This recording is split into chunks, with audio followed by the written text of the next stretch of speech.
Who got shot? I knew that already. Let's watch something else instead.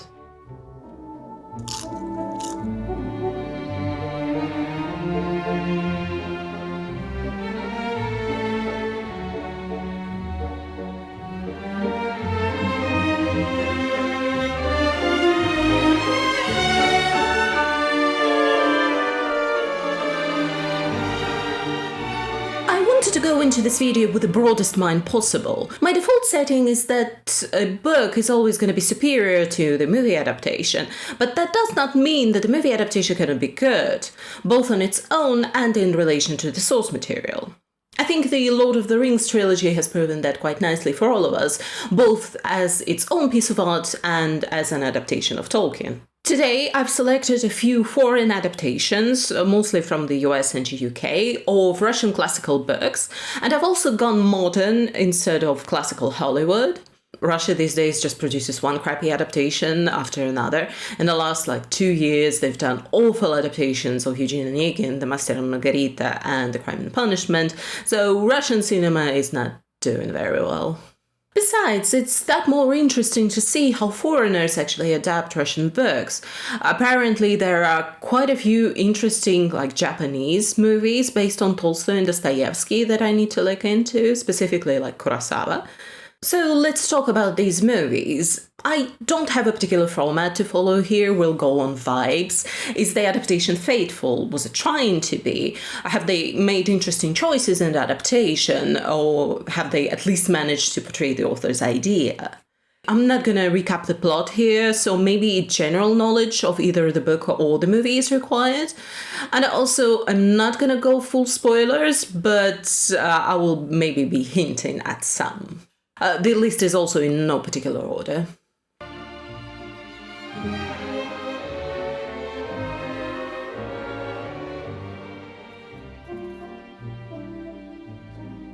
Let's say that Eugene Onegin is rather difficult to adapt to any other medium for a variety of reasons that I've gone into in my video on the book. We've also recently gone to the theatre to watch Onegin on stage. That does not work either. This movie is from 1998, starring Ralph Fiennes and Liv Tyler, and directed by Martha Fiennes, Ralph's sister. They obviously didn't have any budget, it's quite obvious from the very start. Look at this scene, it's supposed to be a theatre setting and they have 10 people in the room. Otherwise, they've attempted a faithful adaptation. The sets, the costumes, they all look period appropriate as far as I can tell. Ralph Fiennes looks like he's always lived in the 19th century. Liv Tyler also fits decently. I actually quite love Ralph Fiennes as Onegin. He has that broodiness to him that fits the character quite well. And once you put him in the signature costume, he really, really looks like Onegin and a little bit like Pushkin. The movie obviously follows the love story, what else, of Tatiana and Onegin, and they follow the events of the book quite faithfully with some interesting changes. The main change that chafes me a little bit is the characterization of Onegin. They've made him softer, both in his interactions with Tatiana and Lansky. It's especially noticeable in the duel scene. Not only do they spell out all of the rules that Onegin breaks, something that I've spent an inordinate amount of time explaining in my video. You arrive late. You offer a manservant as a second. Your behavior is offensive. But they also have him plead for Lansky to stop the duel, thus humanizing him, making him vulnerable and almost noble. Vladimir, is this necessary? This is the misunderstanding. No. Reconciliation. And then they top it all off with him weeping over Lansky's corpse. The thing is that Onegin in the book is kind of an asshole. Both in his treatment of Tatiana and Lansky, his pride and his old self-worth are more important than anything else. And even if we assume that he feels some amount of guilt over what happened to Lansky, he would never express it like this. And I think this is important. His antisocial tendencies, his boredom, his pride, his disregard for others, all of this is at the center of his character. So if you remove this, is it Onegin still? They retain this line from Tatiana's letter about him being antisocial. But you're unsociable, they say. That the country bores you. But the movie never shows that. He's perfectly fine with the Larians, so I don't get the same feel from him as I did from book Onegin. Another change is the final interaction between Tatiana and Onegin. It leans a little bit more into melodrama, something that I never felt as I read the book, but that might be a personal preference here because this works as well, just a different kind of interpretation of the scene, I guess. I should probably also praise Liv Tyler's performance here. The change from like country girl Tatiana into princess Tatiana is quite noticeable in the way that she speaks and the way she carries herself. It's really good. Otherwise, it's a perfectly fine adaptation. There is nothing horrendous about it, but there is also nothing particularly interesting about it either. So if you watch the movie, you will know enough about the book for a polite conversation.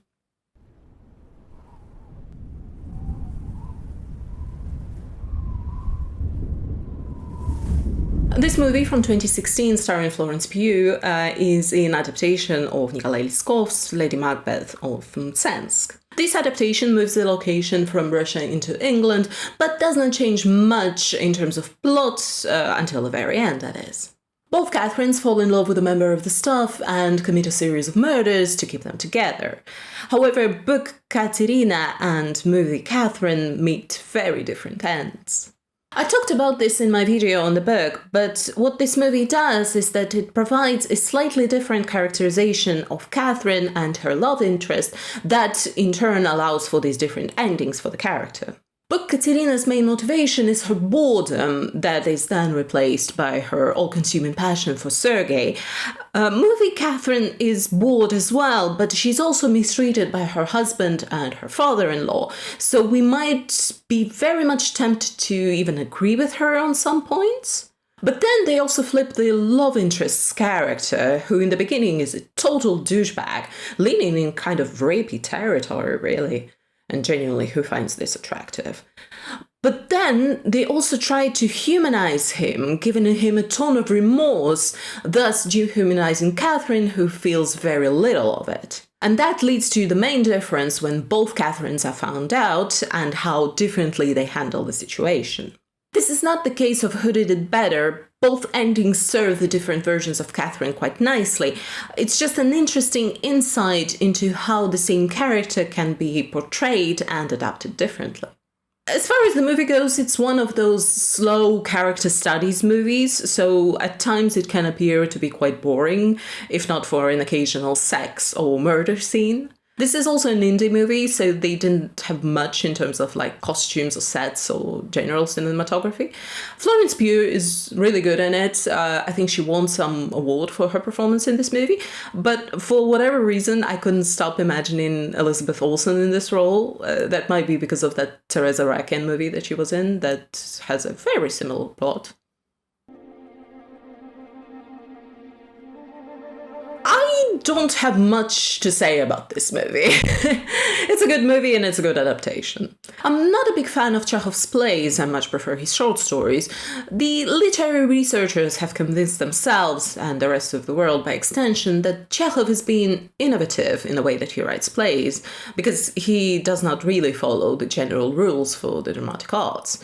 For example, one of the signature things about Chekhov's plays is that his characters speak at each other, not to each other, which makes his dialogues seem like a fever dream almost, this kind of array of unconnected lines, but that's the entire point.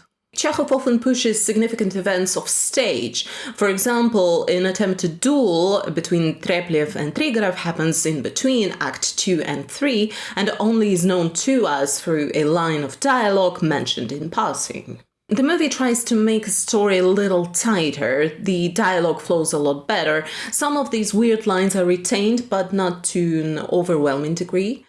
Why do you always wear black? I'm in mourning. For my life. Some of the events are also presented on screen that in the play are only mentioned in passing, and I think as far as adaptation goes, it's perfectly okay. If the dialogue ever feels stinted, that's the source material coming back, and it's intentional, unfortunately. Here's a riddle for you. What goes around in the morning on all fours, at midday on two, in the evening on three? At night on your back. I can walk.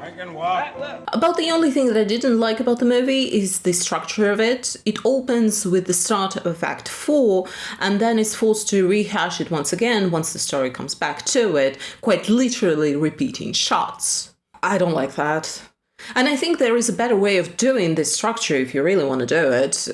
Like, for example, in spoilers, you show the company playing Lotto, and then you hear the gunshot, but you don't show who actually shot who, so there is a little bit of a teaser for your audience if you really want to hook them that way. The only truly negative thing that I have to say about the movie is that the cast is doing a phenomenal job. Saoirse is perfect for Nina, Annette Bening is doing an amazing job, same for Corey Stoll, but this guy, Billy Howell, he simply cannot act. He delivers the weakest performance out of the entire cast, and it took me out of the movie every single time that he was on screen.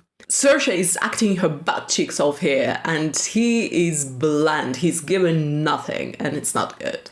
Overall, a perfectly good adaptation of the Seagull, but nothing exceptional about it either, so there's that.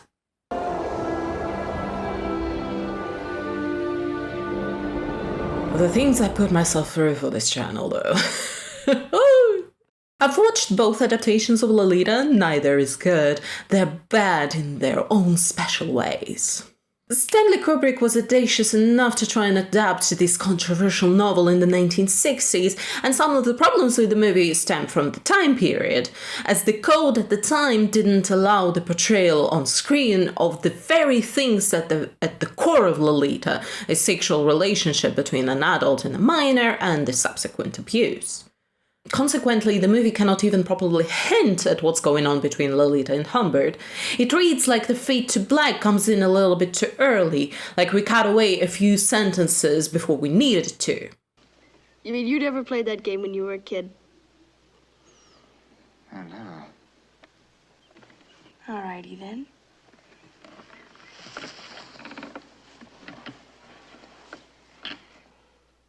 In a weird way, it almost lulls you into this false sense of security, like, yes, this man is looking at her weirdly, but maybe nothing is actually going on? The feeling isn't helped by the fact that Lolita is aged up from 12, and remember people, she's 12 in the book, to 14, and the actress honestly looks a little bit older than that even. The actor who plays Humbert is also older, so the situation is creepy anyways, but the movie does not make any mention of Humbert's obsession with nymphettes, girls aged 9 to 14, and thus the whole situation can be written off as a one-off, or worse, like Lolita was the one to seduce him. The Lolita seductress narrative is way worse in the 97 film, but even here, the Humbert's more abusive tendencies are softened, thus resulting in Lolita having a little bit more agency and control. This here where she asks him not to send her away to an orphanage. Promise you'll never leave me. I don't want to ever be in one of those horrible places for juvenile delinquents. Whatever makes you think that that would happen to you? I know it would. And anyway, I'd rather be with you. You're a lot better than one of those places. It's the exact opposite of what happens in the book, where Humbert actually threatens her with an awful institution if she ever dares to tell anybody about what he's doing to her. Kubrick also, for whatever reason, added all of these comedy bits and skits into the movie that have no place here, and thus making the tone of the movie incredibly inconsistent. These comedy bits quite often come from Quilty. Dr. Humbert. Kubrick inflates the presence of Quilty, where Nabokov only sprinkles mentions of him throughout the book, but does not draw your attention to him. Kubrick cannot stop showing you Quilty, thus taking away from the narrative. Overall, the movie is not an offensive adaptation, if not for one fatal flaw that it shares with the 97 version, so let's talk about that movie as well. This movie is both better and worse than Kubrick's. Fewer censorship requirements allowed for a more explicit portrayal of what relationship Lolita and Humbert have.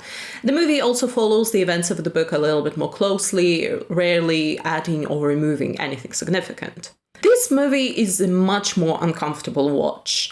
Lolita is once again aged up to 14, but still, all of these close-ups of an underage actress really make you confront what's going on here.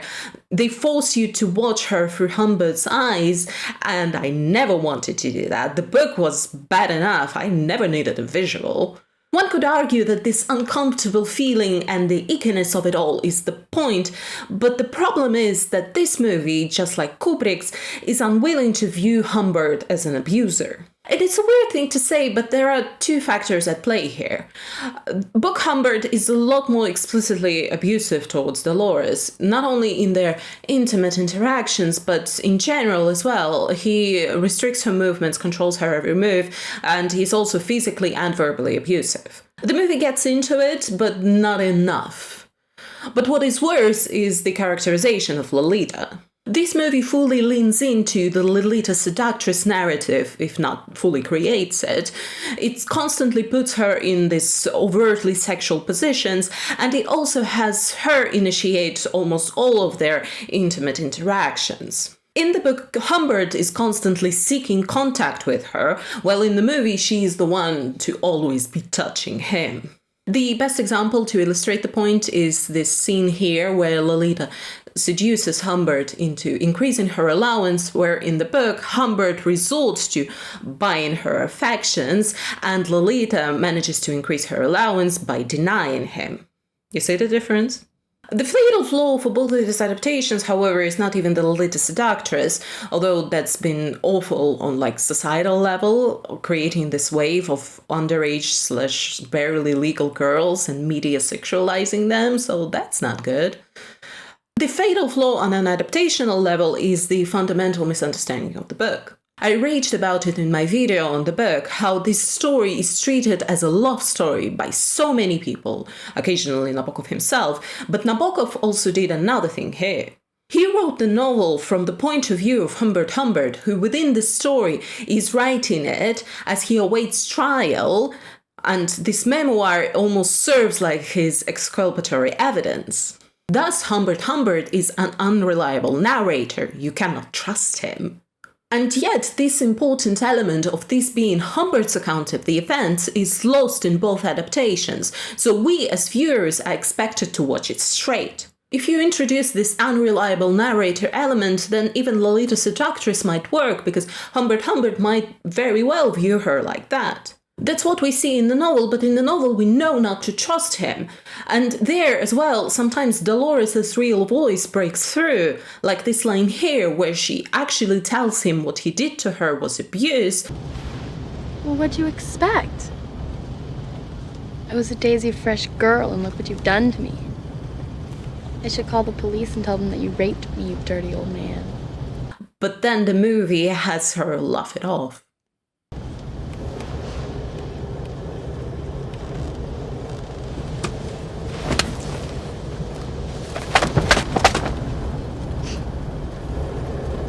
I could go on about these movies for a very long time thanks to my visceral hate of them, but I won't.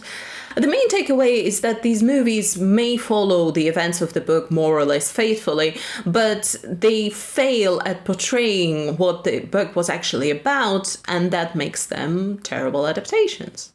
I'd also argue that they do societal harm to young girls, but I digress.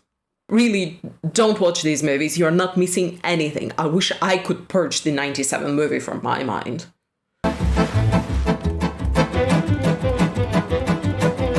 I heard really good things about the British miniseries The Young Doctor's Notebook, but it didn't turn out the way that I expected. The first season is indeed a retelling of Bulgakov's The Young Doctor's Notebook with a little bit of morphine mixed in, while the second season is mostly created by the series screenwriters with a little bit morphine retained.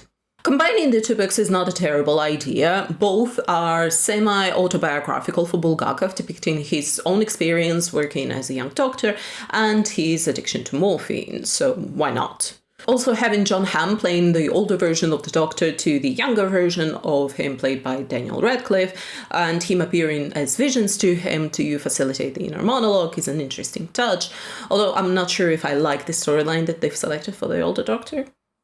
My main issue is the tone. This series is a dark comedy, slipping into farce with elements of gore, and that's not something that I particularly enjoy. So I'm not the target audience for the series, so I cannot probably be totally objective here. I see competency here. For example, the running jokes about the former Dr. Leopold Leopoldovich. Leopoldovich. Oh. Which are funny, so I can assume that the scene of Daniel Radcliffe tediously amputating the leg and then slipping on it are funny. But since I don't enjoy this type of comedy, I cannot be 100% sure if it works. The tone changes in the second season, trying for something more serious, but even there, the elements that should have gravity to them, like many characters meet their gruesome end there, they don't feel as hard-hitting as the source material.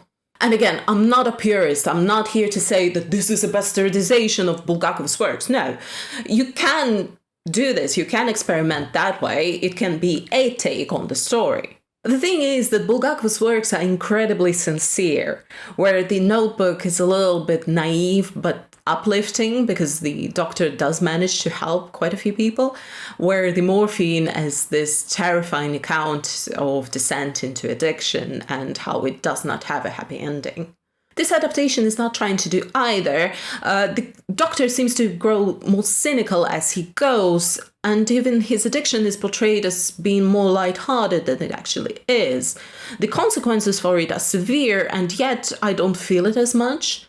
Maybe it's because of John Hamm's character, who's actually the one to reconcile with the actions and errors of his youth, but I felt like there's something missing there on an emotional level. If you are into dark comedy, you might enjoy the first season, otherwise I cannot genuinely recommend this series. On a more frivolous note, these title cards, they drove me insane. It's full Cyrillic, and it makes my brain angry because it's Russian letters but English words, and it's like, ah! This was a total wild card for me. For all of the love that you foreigners have for Dostoevsky and his works, there are not that many adaptations of it, and The Double seems like a totally unexpected choice. It came out in 2013, starring Jesse Eisenberg and Mia Wasikowska, directed by Richard Ayoade, of all people. And no shade on Richard Ayoade, I love him and the character that he always plays, because it always feels like he's playing a character. You know, it is a joke. If you put on the funny voice for the TV, all go, go, go. This is how I speak when I'm at home. But I wasn't sure what he would do with Dostoevsky. I've already said on this channel how I hate Dostoevsky, so I obviously haven't read The Double before. And it's quite literally my only love for Richard Ayoade that carried me through reading this book, because I really wanted to see the source material and what he had to work with and how he decided to adapt it on screen. And as far as adaptations goes, this is probably the most loose adaptation in this video. The setting, the location, and the characters are changed, and yet it still feels like Dostoevsky. This whole atmosphere, the locations chosen, and the color grading even, it all feels like Dostoevsky if moved out of 19th century Russia into this nondescript world. The plot is that a clerk called Simon James is awkward, shy, and downtrodden, and one day a new person appears at his place of work, someone called James Simon, who is outgoing, boisterous, and overall successful, but he also carries his same face. It's not Dostoevsky's best piece of work. I don't think anybody would disagree with me on that. It's an earlier piece, pre-prison and all, and all I felt while reading it was Gogol's influence. It reads like a weird mix of The Nose, The Overcoat, and The Madman's Diary. And not only I couldn't shake off these connections and Dostoevsky butchering my favorite author's works, but it's also so boring. If you watch the movie, the main character can appear to be quite annoying, especially in the beginning, because he's so shy, inert, and straight up was. Well, it's 100 times worse in the book. He constantly wonders and ponders if he should do something or not do something, confront his double and not confront his double, talk to his boss and not talk to his boss, and they're like, oh my god, for pages and pages. I also didn't feel much in terms of character development in Galatkin, that's his name in the book, or his descent into madness as it is. The movie takes the main character in a slightly different direction, especially when the time comes for him to confront his double. And I think I might like the movie version a little bit better, but they also have totally different endings, so it's probably not even fair to compare the two. I think I feel the character development a little bit more in the movie, because Galatkin in the book never learns to stand up for himself and confront people around him, and I feel like the movie version does learn to do that, at least. I also love that the movie retains the cyclical composition that was present in the novel, but does it better, I guess, because the book only hints at it. The only downside to it is that you know how the movie is going to end from like the first scene, because it literally spells it out for you, but oh well. Jesse Eisenberg is good in the role. He sells the awkwardness and brashness of the two characters quite nicely, even though he always looks and sounds like Mark Zuckerberg to me from Social Network, but that might be a personal issue here. Mia Wasikowska is also there, but she does not have much to do in the movie. The only true gripe that I had with the movie is that the world around the main character seemed strange, almost cartoonish. And it's fine if we assume that we're looking at the world through the eyes of the character who might not be very much right in the head. Yeah, not right. But this world existed in this weird in-between space where it's not real but not totally surreal. I maybe would have preferred for the world around the main character to become more and more surreal as the story went on, but that's a nitpick, I guess. Overall, I didn't like the source material very much. It was quite weak thematically. I wasn't even sure what Dostoevsky was trying to do.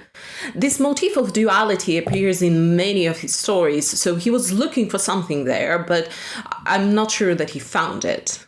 Consequently, some of these problems carried over into the movie, but the movie at least has some sort of thesis statement, or at least that's what I think the last line of the movie was. I'd like to think I'm pretty unique. The movie has decent ratings. I probably wouldn't recommend it to anybody unprompted, but if you have a choice between reading the double and watching the movie, I maybe would recommend watching the movie. And that almost never happens.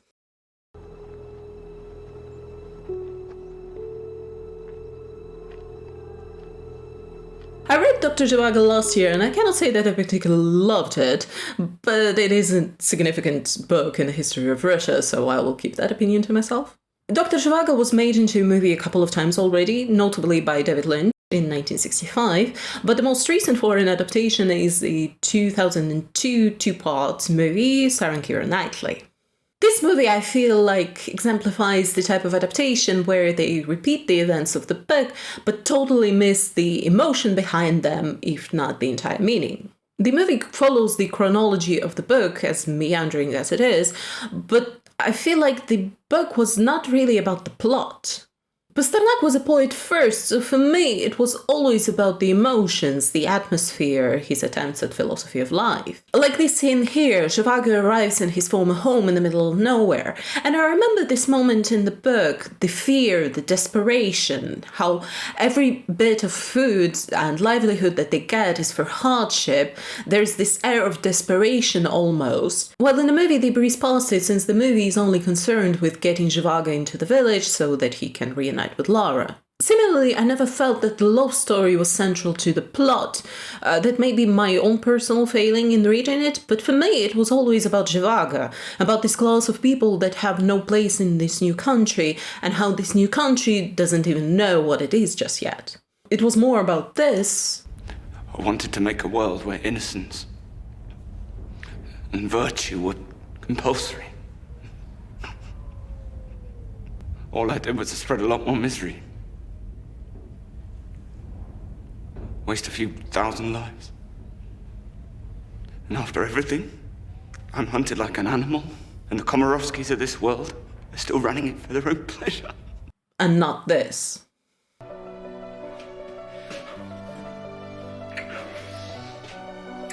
The movies, both 2002 and 1965, have high ratings, so you can check them out, but for me personally, they're missing something.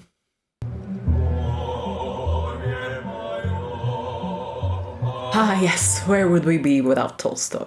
First, let's acknowledge that adapting all of this into a movie, or like BBC have done into a limited series, is almost impossible. Oh, and I'm only kidding. All of this!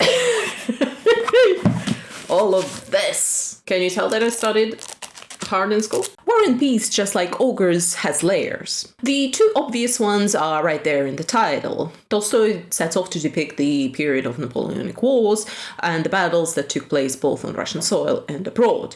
He actually goes into excruciating details depicting those battles that had me dozing off quite a bit. The peace component is about the lives of the various fictional families that Tolstoy presents us with, the Rostovs, the Bezukhovs, and the Bolkonsky, along with another 500 supporting characters. All of this is sprinkled with heavy portions of Tolstoy's philosophies of life, his ponderings on the nature of war and the place of man in history, the meaning of life and death, etc. All the light-hearted stuff. The BBC adaptation focuses on the peace components, only coming to war and philosophy when it cannot escape it, like the battles of Austerlitz and Borodino, as they are not only plot significant, but they're also significant for the character of Andrei Bolkonsky. Similarly, sometimes these philosophical thoughts of Tolstoy break through in Andrei and Pierre, but they are never at the forefront of this adaptation. And that's probably the biggest criticism that one can give this adaptation, that it cannot capture everything that Tolstoy put into his epic novel, but that's probably also not fair to expect. My feeling is that the war piece could have been expanded a little bit. There's quite interesting stuff with Kutuzov and both emperors that could have been explored, but that may be a personal preference. And as far as peace portion, it's a good adaptation. I don't have much bad to say beyond true nitpicks, like how the old Count Bolkonsky's character was softened, or how they treat Helen's character, or how Lily James never truly feels like Natasha, but that's all fairly minor. The adaptation hits all of the significant plot points and the emotional beats feel appropriately heavy. The transformation that the three main characters go through, it's all there. Maybe not as much detail as in the book, but all of the relevant bits are there. I also love that they've included this freaking oak tree that is important to Andrei's transformation, but they don't draw too much attention to it. It's well shot, well acted, Nikolai is very cute, but if you're looking for historical accuracy, I think the very first scene kind of dissuades you of that notion, but because what is this dress? Gillian Anderson wears the hell out of it, so I'm not gonna complain, but still. So if you want to know what War and Peace is all about, you can watch the series, and it's going to be a good introduction into the novel, and then you can actually read the book and discover all of these additional layers.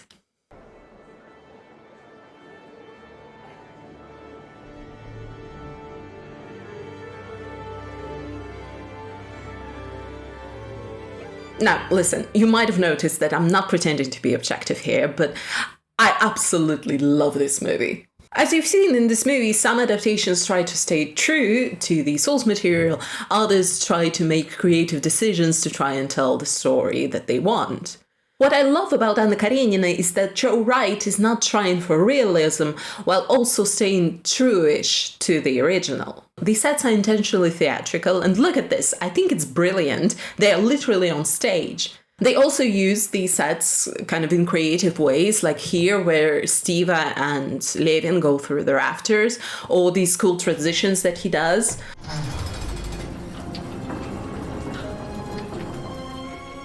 Or this scene of the horse races that literally takes place on the theatre stage. It's amazing.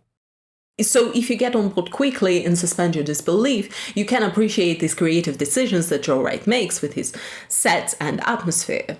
But as far as staying true to the book, it's all about the emotionality of the story. What is important is the emotional turmoil that the characters put themselves through, and I think it translates in this adaptation. Where the sets aren't real, emotions are.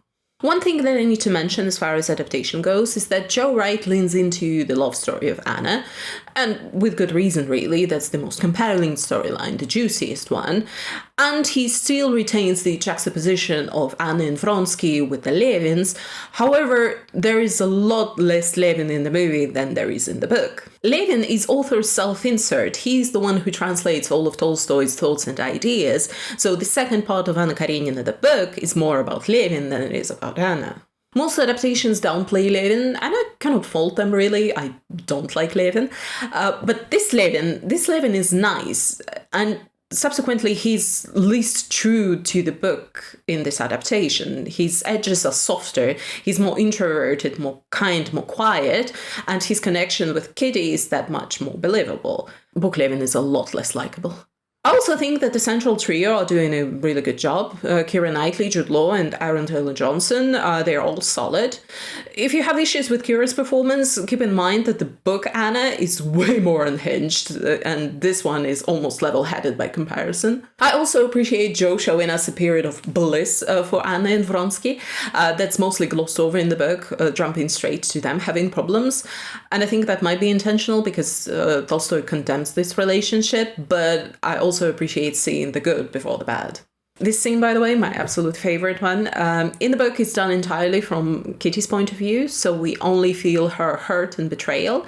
And we get that in the movie a little bit, but we also get this moment of connection between Anna and Vronsky that is done so beautifully from the camera work and everything, where the entire world falls away and there is only two of them.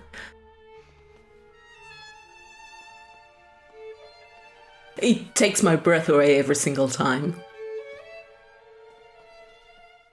I think Joe Wright did the similar thing in Pride and Prejudice, but I feel it more here. I think it's because it's mostly done through camera work, lighting and music. There is this long, extended, continuous shot of them dancing, and then as he lifts her up, the party goes away and there is only two of them. And then there is just one edit, one cut that brings the party back in. But even there are dancers that appear in frame to bring it all together. And many tried to do it since, and many failed.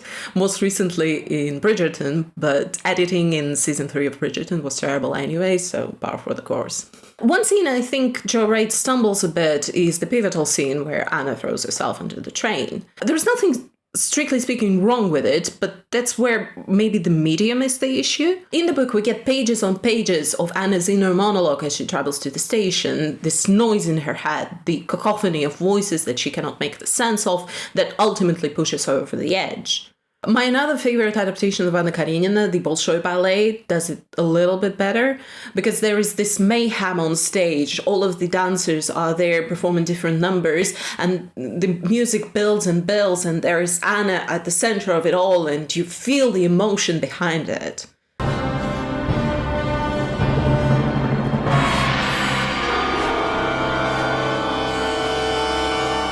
I feel it less in the movie. She almost seems resigned rather than agitated in the movie, but that's maybe me having a preferred version.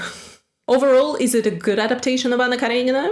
No. Is it a beautiful movie? Yes, absolutely yes. So yes, while I would never recommend watching a movie over reading the book, there are perfectly good adaptations of Russian classical books out there, so you can check them out. And let me know if I've missed any significant ones or really good ones. I know I've only scratched the surface here.